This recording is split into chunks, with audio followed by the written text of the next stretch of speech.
हम सभी जानते हैं कि हनुमान ब्रह्मचारी थे, लेकिन कथाओं में कई तथ्यों में पाया गया है कि हनुमान जी का एक पुत्र था जिसका नाम मकरध्वज था, जिसकी माता एक मछली थी। और मकरध्वज भी हनुमान की तरह वानर और अति बलशाली था। कैसे बने हनुमान मकरध्वज के पिता? क्यों हुआ हनुमान का अपने ही पुत्र से युद्ध? एवं शक्ति में समान होते हुए दोनों में से कौन जीता वह युद्ध? जाने विस्तार से।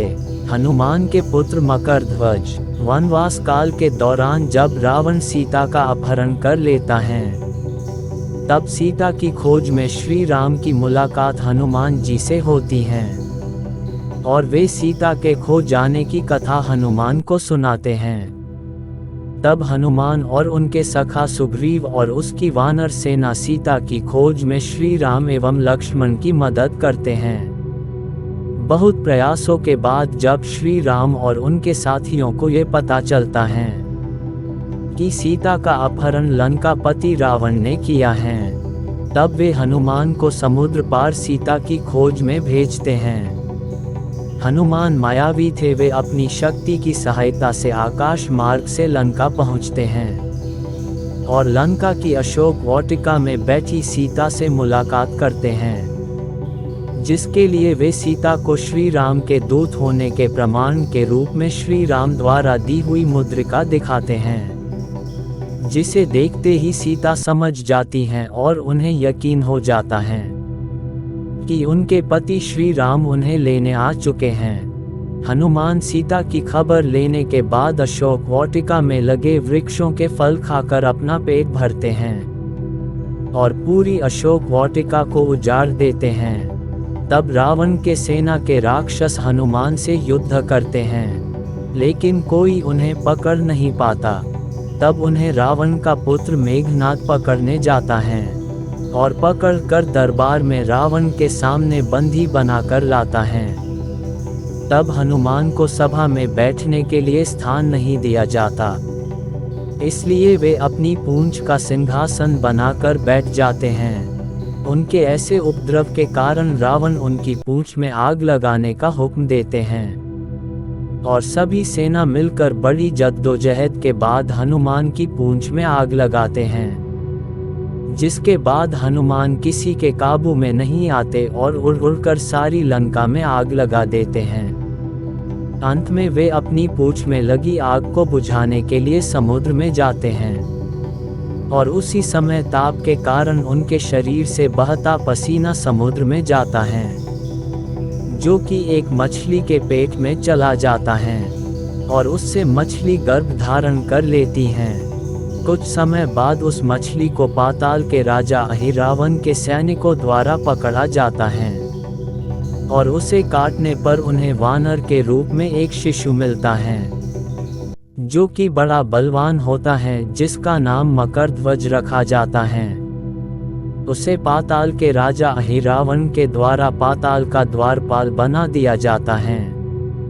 कुछ समय बाद जब राम और रावण के बीच युद्ध चलता रहता है, तब रावण अपने दूर के भाई अहिरावण से सहायता मांगता है और योजना बनाता है, जिसके फलस्वरूप अहिरावण राम और लक्ष्मण को पाताल में ले जाकर बंदी बना लेता है।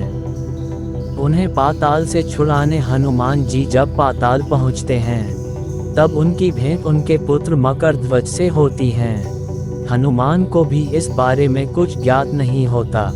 तब वे वानर रूपी द्वारपाल को देख उससे उसका परिचय पूछते हैं। तब मकरध्वज कहता है, मैं हनुमान पुत्र मकरध्वज हूँ। तब हनुमान कहते हैं कि मैं हनुमान हूँ और मैं ब्रह्मचारी हूँ, फिर तुम मेरे पुत्र कैसे हो सकते हो? तब मकरध्वज हनुमान को सारी कथा विस्तार से बताता है और हनुमान को यकीन हो जाता है। इसके बाद हनुमान मकरध्वज से पाताल में आने के लिए द्वार से हटने को बोलते हैं। तब मकरध्वज उन्हें मना कर देता है कि वो भी अपने स्वामी का भक्त है, अपने धर्म से पीछे नहीं हट सकता। तब उन दोनों पिता पुत्र में युद्ध होता है, जिसमें हनुमान जीत जाते हैं और पाताल में प्रवेश करते हैं। उसके बाद वे अहिरावण एवं महिरावण दोनों भाइयों से युद्ध कर उन्हें परास्त कर देते हैं और श्री राम एवं लक्ष्मण को मुक्त करवाते हैं। हनुमान अपने पुत्र को श्री राम से मिलवाते हैं। श्री राम मकरध्वज को आशीर्वाद देते हैं और वे मकरध्वज को पाताल का राजा नियुक्त करते हैं। इस प्रकार हनुमान जी का पुत्र मकरध्वज पाताल का राजा बनता है। गुजरात प्रांत में हनुमान के पुत्र मकरध्वज की पूजा की जाती है। ये भी कहा जाता है मकरध्वज का भी एक पुत्र था जिसका नाम जेठीध्वज था। मकरध्वज हनुमान के समान ही बलशाली था, इसलिए उसे हराना हनुमान जी के लिए भी बहुत आसान नहीं था और वे अपने पिता के समान ही महान सेवक था, इसलिए अपने पिता के आदेश पर भी वो द्वार से नहीं हटता और जमकर महाबलशाली हनुमान से युद्ध करता है। इस कथा का विस्तार रामायण की कथा में महर्षि वाल्मीकि जी के द्वारा किया गया है। सभी को इस बात में संदेह लगता है, इसलिए ये कथा आपके सामने रखी गई है। ये भी प्रचलित है कि भारत के किसी शहर में हनुमान जी की पत्नी का मंदिर है। इसके बारे में विस्तार से जानने के बाद हम आपको जरूर बताएंगे। दोस्तों, कहानी अच्छी लगी हो तो वीडियो को लाइक करें और हमारी चैनल को सब्सक्राइब करें।